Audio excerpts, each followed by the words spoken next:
Now, today we will make meatloaf and Savoy Cabbage usually. Kelkaposta. Kelkaposta. Now the meatloaf, I used a package of lean ground beef. Yeah. This is about 650 grams, which is about more one and a half, almost pound or more than a pound meat. Okay. In this one I put 1 egg, a small finely chopped onion, about a half a cup dry breadcrumbs, like that, half a cup. And then I put a quarter teaspoon black pepper, ground pepper, 1 teaspoon Mrs. Dash, because we don't use so much salt, so have to have some flavor. And then I put just a pinch of salt, less than a quarter teaspoon salt. Okay. Just really have to have a little bit taste. And this is all, and then I just will with my hand mix it up. Well, you can do any of Richard Age, do the same thing. I wonder if we You can can use do a... any other way. Can't you do it like in a a... food processor, maybe you can do that. But otherwise you do handle. How about the dough hooks? Sorry, and what I forgot, see, because it's, no, see, the meat is nice pink, and not red. I forgot to put the paprika in it. Oh, I was gonna So I will put I will put a teaspoon paprika. Teaspoon of paprika? So what I will ask, because my hand is already meat, I don't want to wash it with soap again. Oh, I have to will give it ask to you? you to put a teaspoon paprika into it. Okay, teaspoon of paprika. Okay, I'll put it on hold here 1 second then. Okay, so we put 1 teaspoon paprika into it, and then I just mix it again. And you mix it really well, all the ingredients will be mixed nicely. And if you don't have to watch your salt, you can put half, let me see what is half. You can put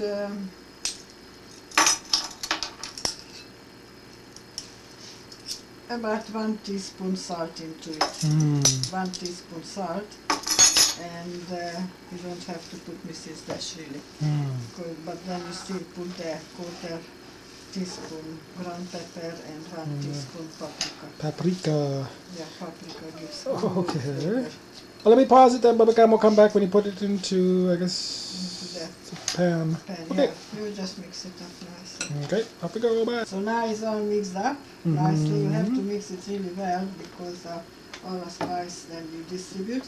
Yeah. Then, and you were saying, anytime it's best to use fresh meat because you fresh, can't really... Yeah, you always use fresh ground beef when you just buy in the store right away. Make it because it's much better the flavor. Plus, if you make it from frozen and if you tie it in the microwave, a meat kind of makes up all, and the grease separate a little bit, does not the same flavor anymore. If you can't leave it outside to time where a meat is spoiled. And if from the extra grain, even if it start almost all the way, it's so cold the hand that backwash plus a flavor again, not the same. So for meatball, fresh meat, that's the best thing. You can use a frozen for lasagna or spaghetti or something. Now what you do, you put it into a... Is that greased? No, there's nothing. We will put some water under. You just put a... So there is some water already in it? I just rinse it, so it's a little bit wet, but no water yet. So what you do, you can form it round, you can form it square, I see. Triangle, yeah, you can do You could do it. You can do any flavor. And then you... shape, yeah. Yeah, and you kind of press it down, don't make it too high, because it's easy to bake it throughout nicely. If it's lower, but don't make it too thin, because then it will be just baked almost endless. You know, a whole thing hard, breakless. Right. Make it about, what is that, about 1.5 inches. Right? Okay. So then we can put some water. Where I should have water in a pot.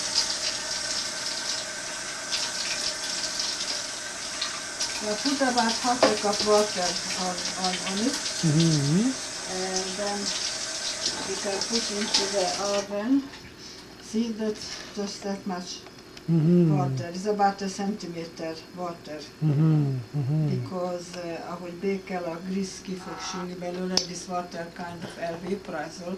Yeah. And then the grease will be there. In halfway sometimes I used to, if it's too much grease with regular beef, I take it off. Yes. But with the lean, it's not that bad. It will be lots of grease on it, but when the meat is ready, just take it out and that's it. So this one we just put into the oven about on 375 for about 20 minutes. And then I used to put it down for 350, another 15 minutes. And then you watch it, don't do it too high because then the outside will be dry and kind of burnt, dark. Try to make it soft but still nice brown baked, but not over burnt. Okay. So I usually make it for 45 minutes all together, but you watch it more of it, you can make a little longer, and you check it about in 45 minutes that how it looks.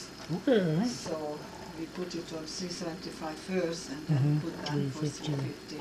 Okay, doke, Baba, So okay. inside is Nicely cooked. And for this we will make the Savoy Cabbage today, and we will see later how we make it. Okay. Okay? Perfect, So well this thanks. So one goes that's into the oven. part one. Okay, and that will be the kapusta, Savoy Cabbage. Savoy Cabbage? Savoy Cabbage főzelék. Yes, thank you for that. Now we had a nice, I showed before the nice size cabbage. And this is a middle, I don't use that, just as outside of leaveseket, nice The greener leaves. greener leaves, you cut it up like these pieces. And this is about, I don't know, about 8 cups full or so. 8 cups full. Okay, for this one, you put water, see, just... Well, first you put it into a colander. Yeah, put it in the colander when you cut it up and then rinse it with hot water. Hot water for a while. And then you put into the... That's called blanching, you were saying. Blanching, kind of. And then put in the pot and then put water on it. But see, you can see the water where it is. Is it? It's not even covering all the way. I mean, just covering, just. Okay, so not overflowing it, but just... Not over, because it will give up water. It gives up its own water. And it will be, if it's too much water, then you can take off after when you cook it. Anyways, what we will do with this, put a half teaspoon salt into it, and you can always put more salt, it's very flavor more, you know. I don't eat too much salt in us, but we can put a half teaspoon salt into it, and then you put it in for boiling on the high heat, and when it boils, you have this size potato, about 4, and what you do, you cut it up.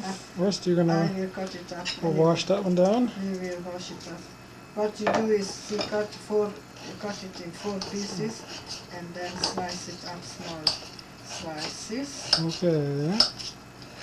See, and it will look like this about. So you use about 4 potatoes, that size.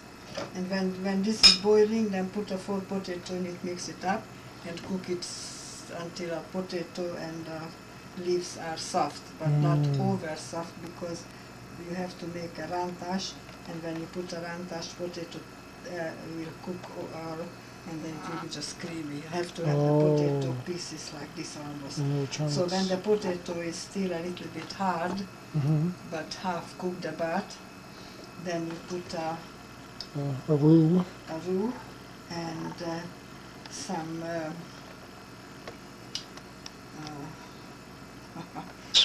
some ground pepper. Okay. And that's it. Oh, and in the roux you put garlic. But we will do, okay, you can make a roux, a nice medium thick roux, maybe about 1.5 tablespoon oil, and maybe 1.5 tablespoon flour, Mm-hmm. and when it is nice and beige, is not too brown because this is a light fuselic again.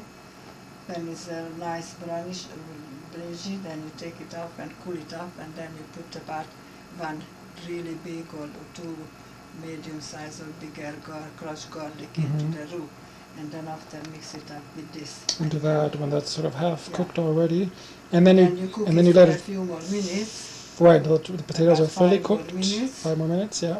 and when you put the roux, then you put right away after the ground pepper, about a quarter of teaspoon. Okay. And that's it. And you taste That's it. good. If it's not taste is not enough, then you put a little Put bit more more. salt, or more salt. And so when you do all that, is it at a hard boil, or is it just simmering the Well, then you cabbage simmer after the boiling. after you get it going? Yeah, Right after you put the into a potatoes boil, in. Yeah. and then you simmer, and then With the potatoes, yeah. put with the potatoes, and you cover it, of We'll course. cover it. Yeah. So Okay. now we have the salt in it. We have the water. The water not even covering a total top.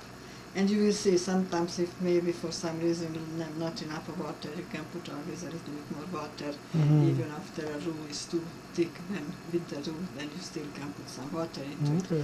But before you put the roux, and if it's more water, one about more than a centimeter above, you take it off Mm. and keep it in a cup. So if you will need to put back maybe to Yes. thinner up, you can still use it instead of just water, because it's more tasty, right? Tasteless, yes. Okay. Okay, well thanks for that. Okay.